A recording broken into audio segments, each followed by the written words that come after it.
주님은 우리와니라. 더 행복하기 위한 가정의 조건이라는 제목으로 하나님 말씀을 전하겠습니다. 지난 주일 우리가 행복에 대해서 나누었습니다. 행복은 가정 안에 있다. 교회 안에 있다. 이 두 것 말고는 행복은 존재하지 않습니다. 동의하시면 아멘 하시겠어요? 사실인 걸 어떻게 합니까? 행복은 가정 안에 있고 교회 안에만 존재합니다. 가정 밖에는 절대로 행복이 존재하지 않습니다. 그래서 가정이 행복해야 내가 행복한 것이에요. 그러므로 내가 행복해지려면 어떻게 해서든지 내 가정을 행복하게 만들어 가셔야 됩니다. 에덴 동산의 가정은 처음에는 행복했습니다. 행복이 가정에서 시작이 되었고 인생의 행복이 하였습니다. 그러나 아담이 범죄한 후에 죄가 가정에 들어온 이후에 관계가 깨지고 불행이 시작이 되었습니다. 이것만 봐서라도 행복은 가정에서부터 시작이 되고 불행도 가정에서부터 시작이 된다는 걸 알 수 있습니다. 그래서 지난주에 우리가 화목이 우리의 가정을 행복하게 한다라고 말씀을 드렸는데, 그런데 성경에 보면은 이 화목 외에 몇 가지가 더 있습니다. 오늘은 그것을 같이 은혜를 나누기로 합니다. 행복한 가정을 만들려면 무엇이 필요하겠습니까? 성경은 행복한 가정의 조건들을 우리에게 잘 가르치고 있습니다. 화면 돌려주세요. 우리 같이 한번 계속 한번 읽어보겠습니다. 시작. 내 아들아, 내 아비의 명령을 지키며 내 어머니 법을 떠나지 말고 마른 떡 한 조각만 있고 화목하는 것이 제육이 집에 가득하고도 다투는 것보다 나으니라. 다투며 성내는 여인과 함께 사는 것보다 광야에서 사는 것이 나으니라. 자기 집을 회롭게 하는 자의 소득은 바람이라. 그 다음에도요. 하나님이 이르렀음에 내 부모를 공경하라 하시고 또 아버지나 어머니를 비방하는 자는 반드시 죽임을 당하리라 하셨거늘 누구든지 자기 친족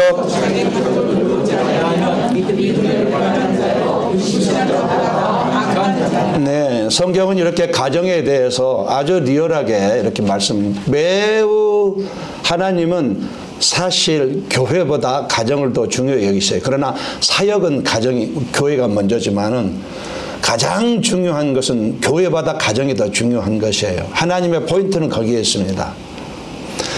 하나님은 사람을 만드시고 제일 먼저 만들어주신 이 제도가 바로 가정입니다.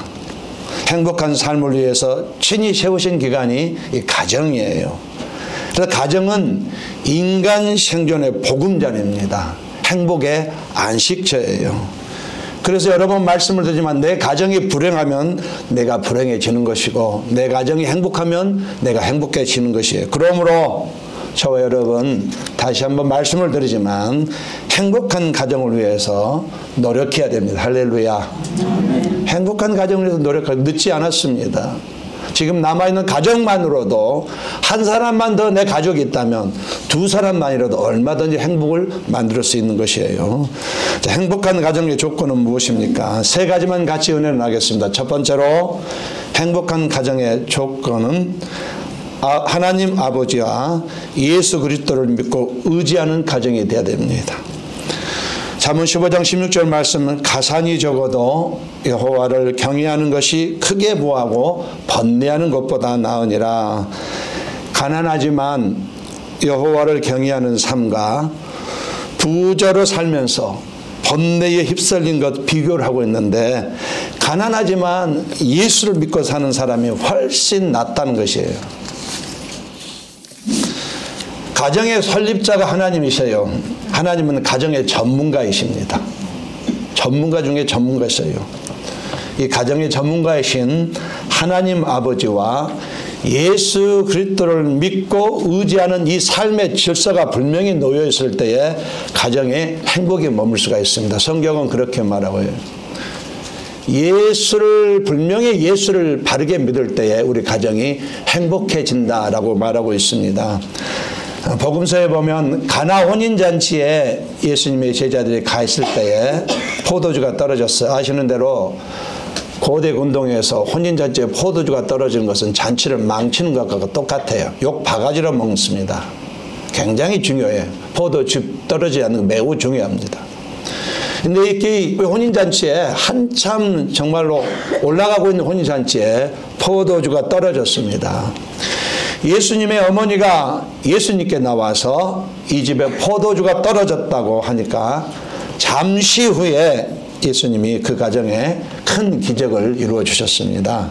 그 가정에 물 하랑아리 6개가 있는데 물을 가득 채우라고 했고, 물을 채우며 주님이 떠다 주다고 하니까 떠다 줄 때에 순종했더니 떠다 줄 때에 물이 변하여 포도주가 되었습니다. 뭘 말하는 거예요?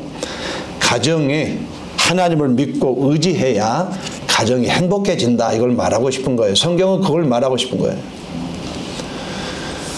여호와께서 내 집을 세우지 아니하시면 세우는 자의 수고가 헛되며, 여호와께서 성을 지키지 아니하시면 파수꾼에 끼어 있음이 헛되도다. 가정은 하나님이 세워주시지 않으면 세워지지 않는다는 것이에요. 이걸 말하고 있습니다. 내가 아무리 노력해도 하나님이 세워주지 않으면 세워지지 않는다는 거예요. 내가 나의 가정을 세울 수 있다고 하지만은 아니란 얘기예요. 가정은 하나님이 세워주셔야만 세워준다는 얘기예요. 나는 내가 내 가정을 지킬 수 있다고 할지 모르겠지만 아니랍니다. 하나님이 내 가정을 지켜주셔야만 지켜준다고 성경이 말하고 있어요. 하나님이 내 자녀들을 지켜주셔야만 됩니다. 할렐루야. 내가 어떻게 그들을 지키겠어요? 어떻게 그들을 앞날을 열겠어요? 하나님이 내 손자와 손녀들을 지켜주셔야만 지켜지는 것이에요. 어떻게 그 어린 손자 손녀들 혹시나 사고를 당할까봐, 어떻게 될까봐 우리가 어떻게 알겠어요? 하나님이 내 손자 내 손녀를 지켜주셔야만 되는 것이에요. 우리 주변에는 수많은 불행한 일들이 벌어지고 있습니다. 그런 불행한 일들이 어느 날 내 가정에도 얼마든지 올 수 있어요. 예기치 못한 사고가 가정의 일이 될 수가 있습니다. 앞날 하루도 예측할 수가 없는 것이 우리의 인생이다. 그러므로 저와 여러분은 모든 것을 알고 계시고 모든 것을 막을 수도 있고 풀어줄 수도 있고 그런 분, 가정의 설립자, 가정의 전문가이신 하나님이 우리의 가정과 영혼을 지키도록 해야만 되는 것이에요. 저와 여러분에게는 행복한 가정을 만들어야 할 책임이 있습니다. 행복한 교회를 만들어야 할 책임이 있어요. 환경을 보고 근심하지 마시고 환경을 운명으로 돌리지 마시고 하나님 아버지를 믿고 의지하시기를 예수님의 이름으로 권면드리겠습니다. 기도하셔야죠. 기도하셔야죠. 믿음과 기도는 동전의 양면입니다. 믿음이 있다는 것은 기도한다는 것이고 기도한다는 것은 믿음이 있다는 얘기예요. 가정에 문제가 생기셨으면 기도하셔야죠. 기도하셔야죠. 남편이 아프면 아내가 사력을 다해서 기도하셔야죠. 아내가 아프면 남편이 사력을 다해서 기도하셔야죠. 이게 있어야죠. 옆 사람과 인사하겠습니다. 기도합시다. 이게 분명히 있으셔야 돼요. 근데 한 가지만 더 권면드리면 집에서는 사실 기도 10분 하기가 어렵습니다. 해봤잖아요. 그래도 구별된 장소인 예배당에 나왔을 때 기도가 쏙쏙 나오는 건 사실이에요. 한 사람만 더 있으면 기도에 불이 붙습니다. 기도하시기를 예수님의 이름으로 권면드리겠습니다.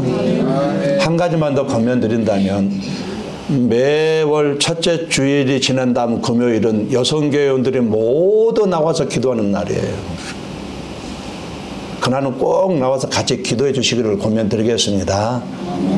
왜 대답하지 않으시는지. 아멘 하십시오. 매월 첫째 주일이 지난 그 주의 금요일은 여성교회 주간 기도회 모임입니다. 이유는 딱 한 가지, 교회 아픈 사람을 위해서 기도하는 날이에요. 저 여성회장님 기억해 주시기를 예수님으로 권면드리겠습니다. 이번 주 주일 지난 다음에 다음 주에 한번 같이 보도록 하겠죠.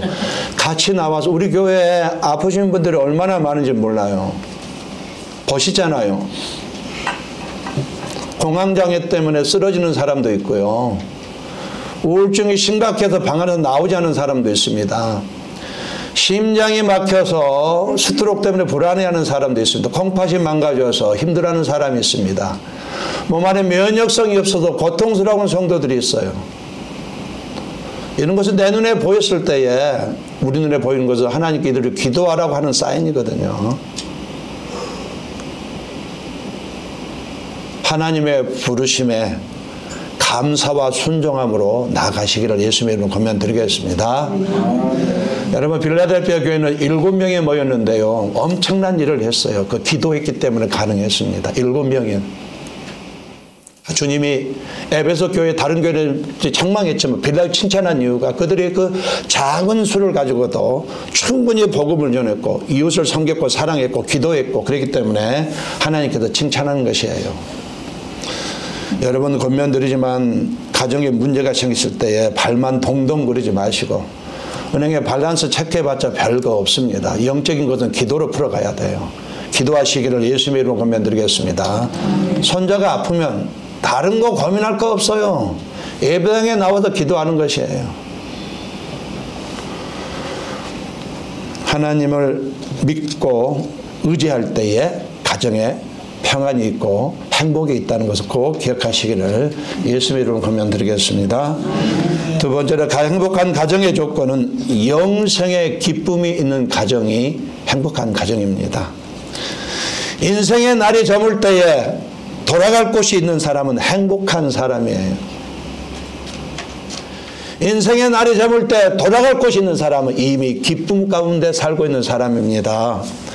행복한 가정은 이 내 마음에 영생의 기쁨, 이 즐거움이 있는 가정은 행복한 가정이 될 수밖에 없는 것이에요. 이게 분명히 있으셔야 돼요. 사람은 누구나 죽음 때문에 불안해합니다. 누구나 죽음 때문에 불안해해요. 사고 때문에 아니면 병으로 인해서 죽음을 당함으로 인해서 불안해합니다. 모든 사람이 이렇게 불안해하는 것이에요. 또 사람은 누구나 공허감을 가지고 있어요. 공허감. 마음에 커다란 구멍이 있다는 얘기예요. 누구나 다 마음에 커다란 구멍이 있습니다. 이 구멍을 메꿔보려고 돈을 억수로 벌어봐도 안 메꿔집니다.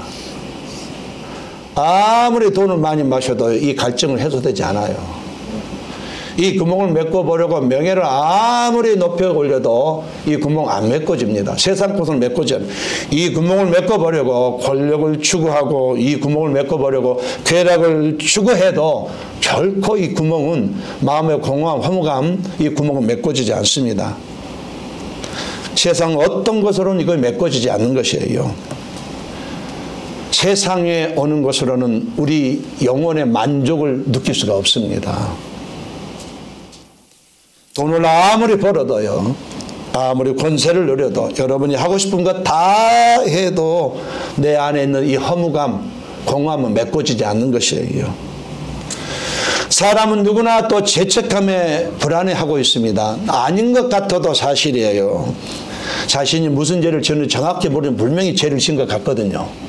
그러다 보니까 은연중에 죄 때문에 양심을 통해서 알기 때문에 죄책감에 나도 모르게 불안해하고 있다는 것이 사람의 현 상태인 것이에요.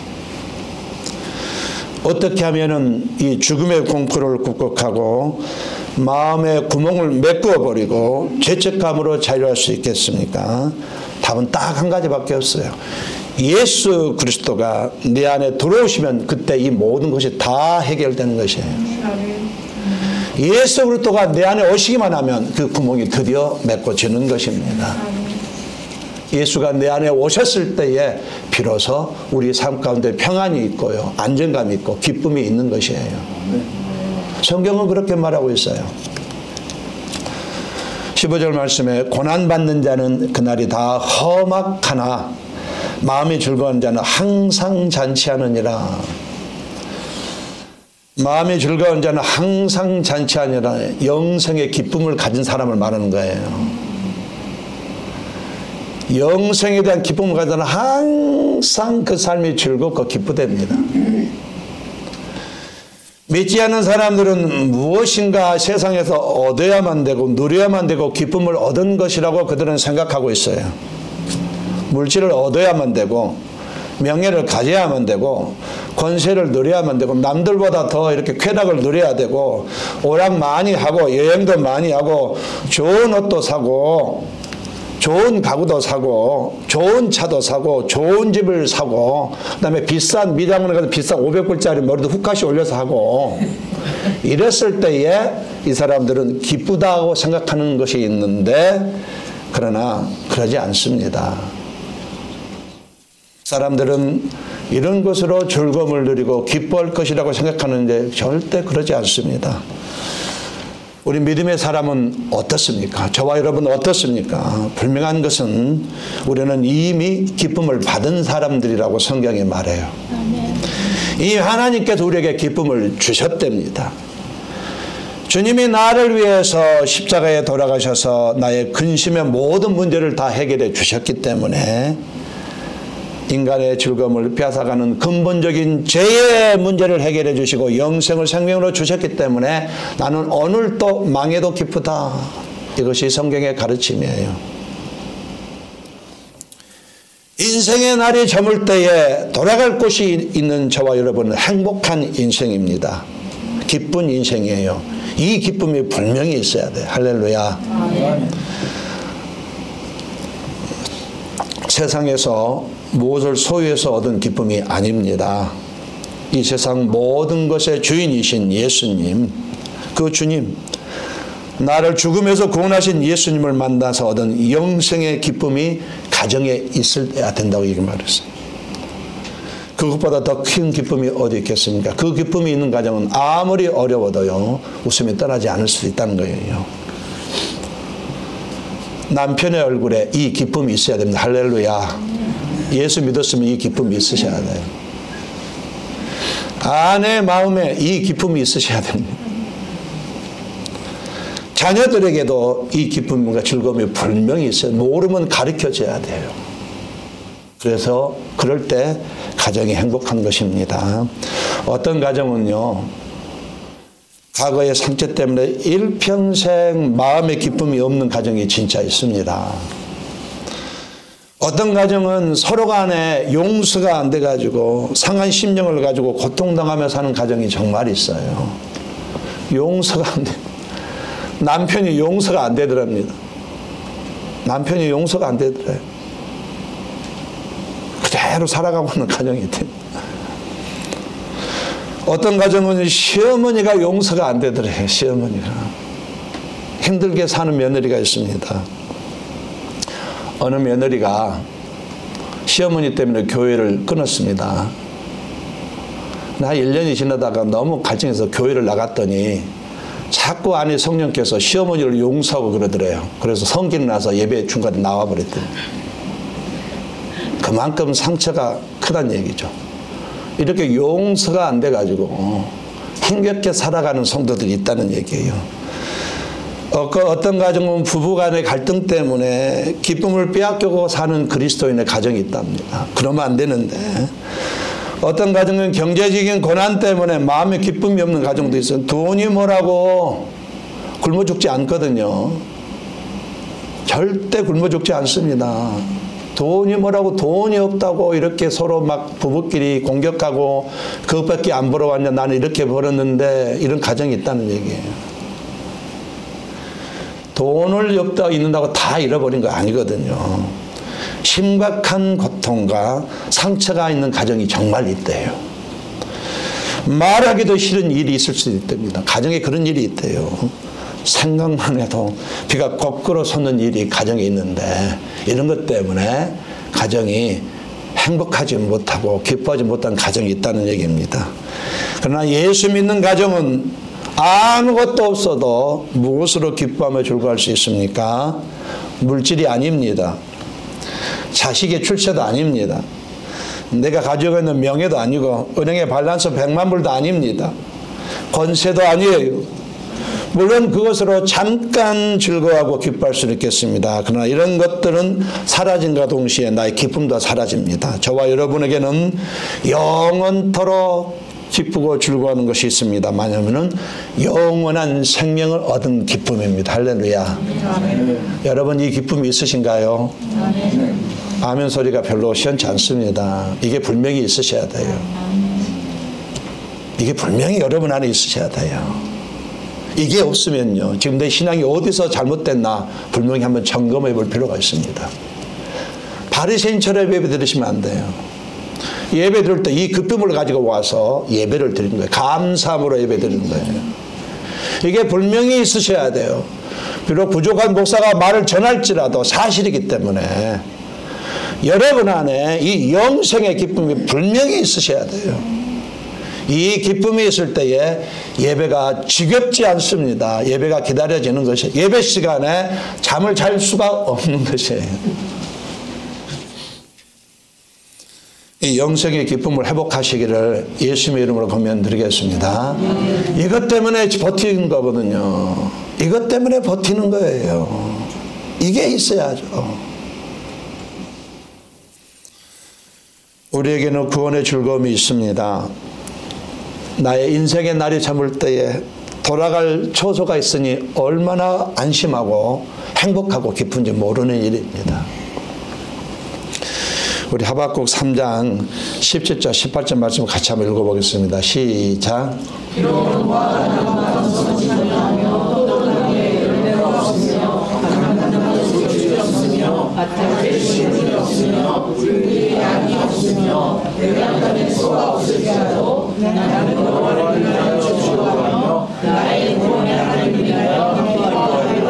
하박국 선지자가 고백합니다. 나 아무것도 없어도, 당장 먹을 게 한 쌀 한 톨 없어도 나는 영생의 기쁨 때문에 기뻐할 수 있다.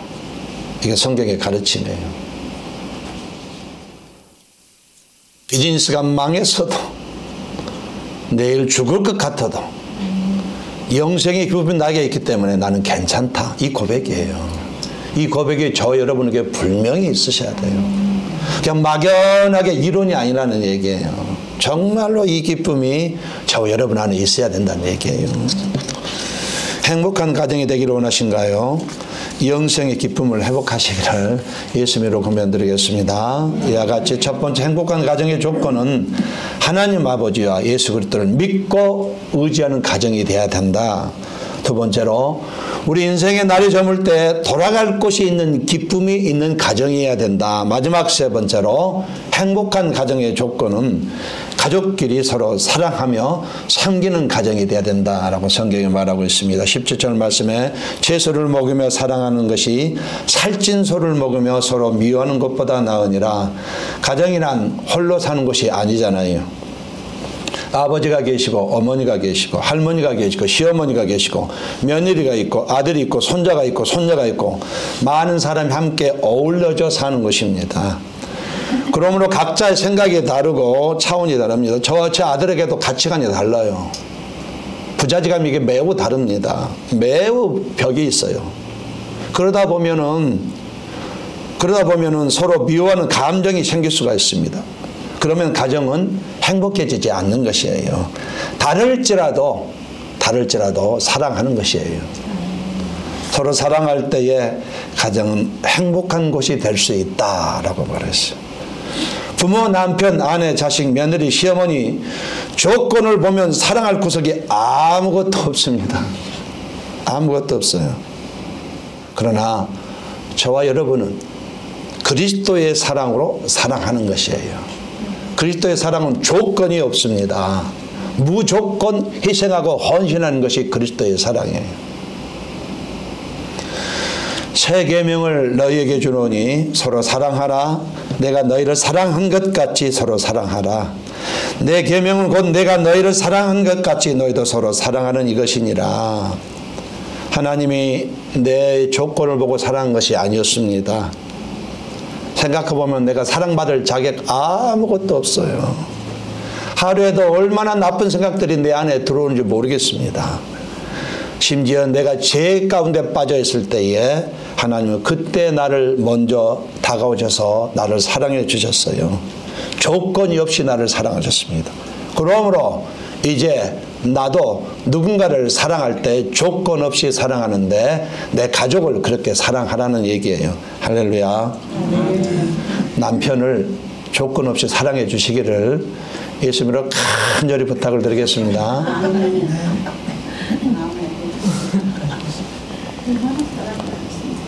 가족들 간에는 사랑하려고 노력해야 돼요. 노력하셔야 됩니다. 사랑은 섬긴다는 수고가 따르게 되어 있습니다. 섬기지 아니한 사랑은 사랑이 아닙니다. 자꾸 사랑해달라고 하면은 안 됩니다. 사랑하기 위해서 내가 먼저 수고하고 희생을 해야 된다는 얘기예요. 사랑은 관계입니다. 관계. 조건이 아니에요. 그냥 아버지이기 때문에 사랑하는 거예요. 내 아내이기 때문에 조건 없이 그냥 사랑하는 것입니다. 내 남편이기 때문에 그냥 사랑하는 것이에요. 내 자녀이기 때문에 그냥 사랑하는 것입니다. 계속 사랑하는 것이에요. 희생하고 헌신하는 것이에요. 내가 이런 거 헌신했으니까 뭐가 나오겠지가 아닙니다. 안 나와도 그냥 하는 것이에요. 관계이기 때문에. 다른 가족과 비교하면서 낙심하지 마시기를 바랍니다. 돈 잘 버는 이웃집 남편 부러워할 것 없습니다. 용돈 잘 주는 옆집 며느리 부러워할 것 없습니다. 공부 잘하는 윗집 아들 보면 내 아들 근심할 필요 없습니다. 아무리 돈 못 벌어도 내 남편이에요. 아무리 바가지 긁어도 내 아내입니다. 아무리 무식해도 내 아버지고 내 어머니예요. 아무리 공부 못해도 내 아들입니다. 아무리 가난해도 내 가족이에요. 이걸 사랑해라는 얘기예요. 조건 없이 사랑하라고 얘기합니다. 내가 어려움을 당하고 있을 때에 이웃집의 남편이 울어주지 않습니다. 내 가족이 울어주잖아요. 사랑하면 즐겁답니다. 할렐루야. 사랑하면 아무리 어렵더라도 살맛이 안 됩니다. 가정 안에 이런 일이 있어야 된대요. 가족의 구성원을 먼저 사랑해 보라는 얘기입니다. 부부는 오래 살았어도 서로 간에 예절 바른 언어를 쓰려고 노력해야 된답니다. 내가 설교 준비를 하면서 처음으로 알았어요, 이것을. 부부는 오래 살았어도 서로 간에 예절 바른 언어를 쓰려고 노력해야 된답니다. 특별히 남편이나 아내 서로 간에 약점을 건드리면 안 된대요. 사람은 누구에게나 약점이 있거든요. 가문의 약점이 있을 수 있고 학력이나 약점, 외모 다른 약점이 있는데 그걸 건드리지 말아요. 부부간은 절대로 건드리지 말래요. 성경에는 없지만 사람들이 그렇게 말을 합니다. 어떤 경우에도 약점을 건드리지 말라고. 그 약점만은 절대로 건드리지 말랍니다. 오늘 본문하고 좀 벗어난 얘기인데 제가 이제 결혼을 하고서 신혼생활을 시작하는데 첫 부부싸움이 우리는 치약 때문에 싸웠어요. 아시잖아요. 저는 그때에 굉장히 좀 뭐랄까 이렇게 정리에 대해 신경 쓰는 사람이었어요.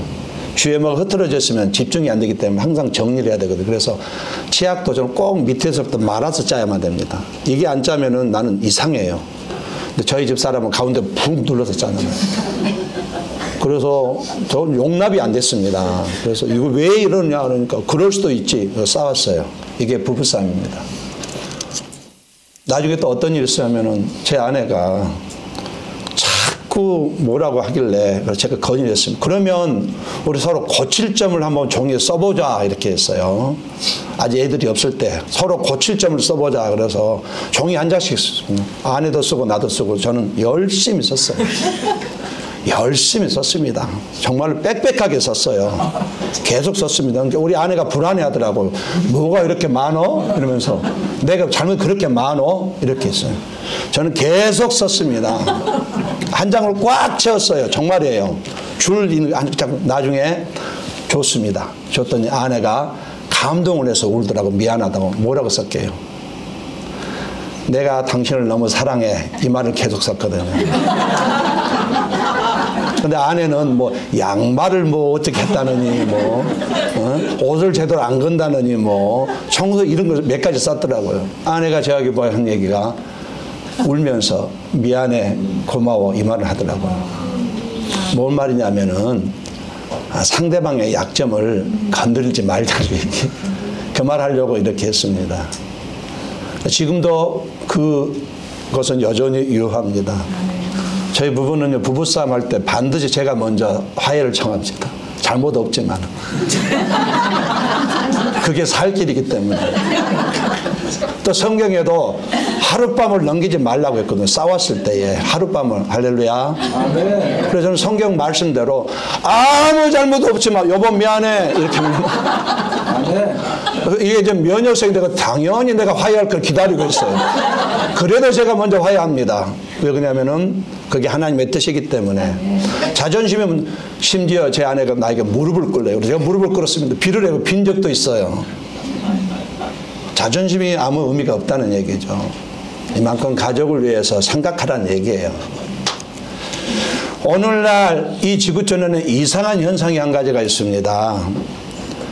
아버지들의 신세가 바닥으로 떨어지고 있어요. 가정마다 모든 가정마다 아프리카도 그렇고 호주도 그렇고요. 남미도 그렇고 미국도 그렇고 한국도 그렇고 모든 아버지들의 신세가 죽을 수고 있다고 점점 심해지고 있어요.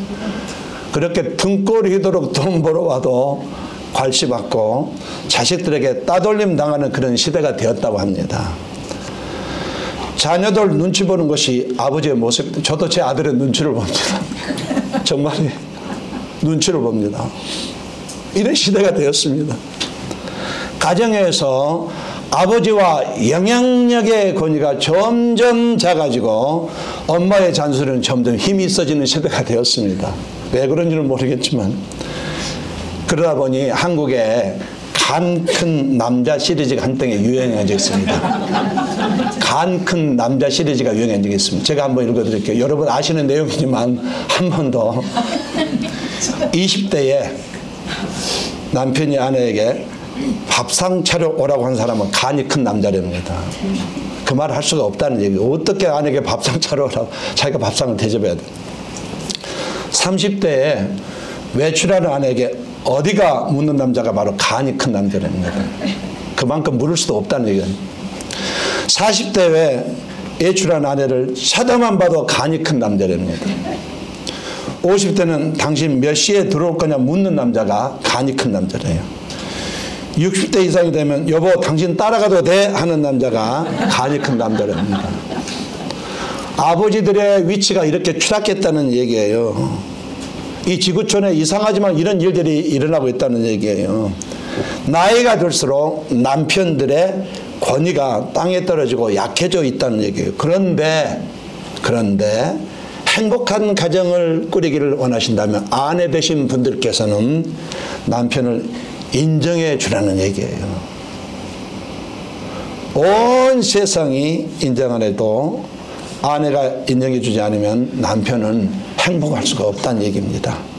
남편들은요, 아내가 인정해 주면 큰 힘과 용기를 얻습니다. 할렐루야.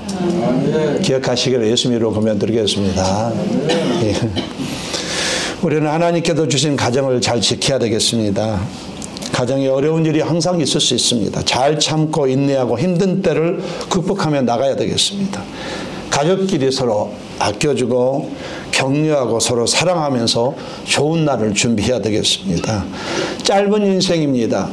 가족끼리 서로 사랑하며 아끼고 살아도 짧은 인생 아쉬운데 서로 사랑하지 못하고 산다면 얼마나 그게 정말로 보기가 흉합니까? 가정은 우리에게 무엇보다도 소중한 것입니다. 사람들은 행복한 가정을 그리워합니다.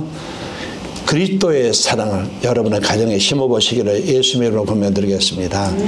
분명히 말해 그 사랑은 조건이 없는 사랑이에요. 무조건 헌신하고 무조건 희생하는 사랑입니다.